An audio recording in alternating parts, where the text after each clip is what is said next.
Hello, I'm Fan Jeremy Zhang, barber and Gerson Baker Curator of Chinese art. The Chinese art department is presenting a fine selection of figure paintings from its permanent collection this spring. As you can see from various works on display, Chinese figure painting could be a very broad concept that covers from ancestor portraits to religious icons, from storytelling pictures to landscape scenes. These works showcase the rich history of Chinese figure painting and popular visual cultural traditions, demonstrating how human subjects were deployed for religious and cultural purposes. You will have a rare chance to view one of the earliest portraits in the museum collection, dated to the first half of the 13th century. This exceptional work depicts Zhao Ding, a Southern Song official who died of a hunger strike to demonstrate his loyalty to his empire. Zhao's descendants possibly commissioned his portrait in a formal official dress to hang in a marble shrine in Zhao's hometown in Shanxi, so that his courage to fight against nomadic groups could be commemorated by local people for generations. Besides portraits for ancestors and heroes, figure paintings often illustrate historical lessons and use storytelling to give moral or religious suasion. This large scroll depicts a well-known story of an upright official who bravely admonished the emperor at the risk of his own life.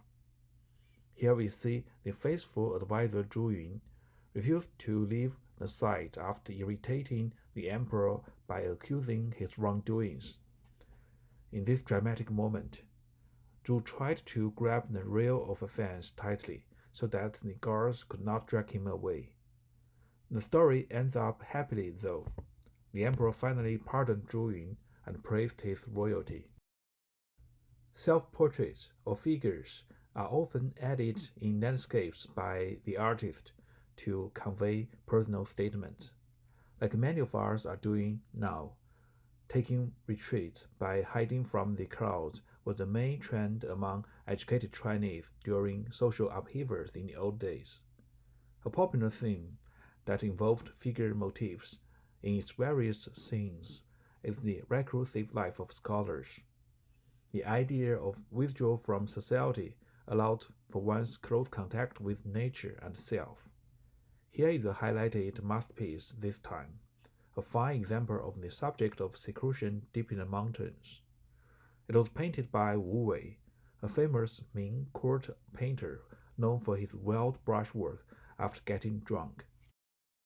Here we can zoom into the details. An old man sits in a riverside pavilion.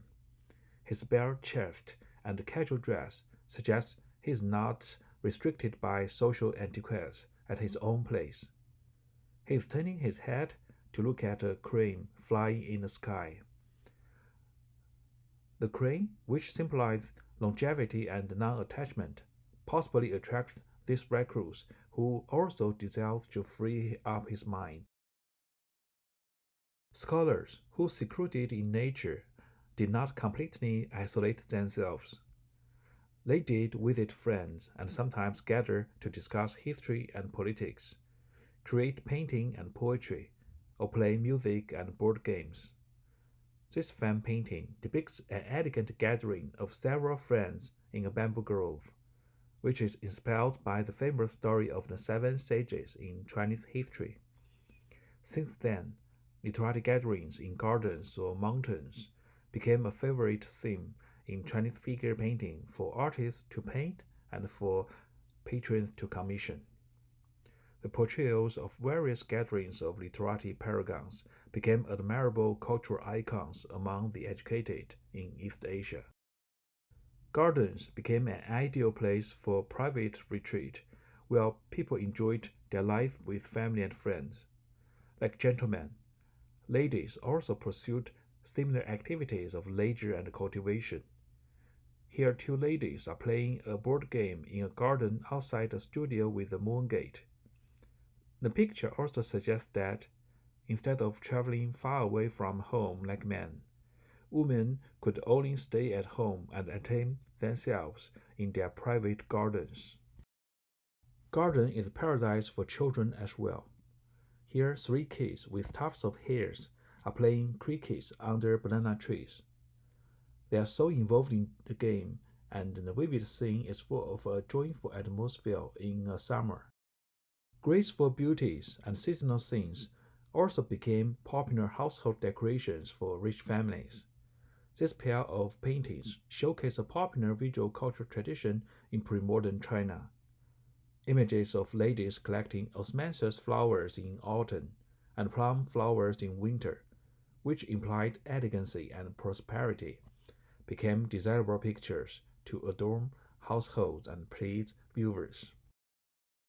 This is just a brief introduction to the Chinese painting rotation, and you're welcome to explore these charming pictures in the galleries soon. Thank you.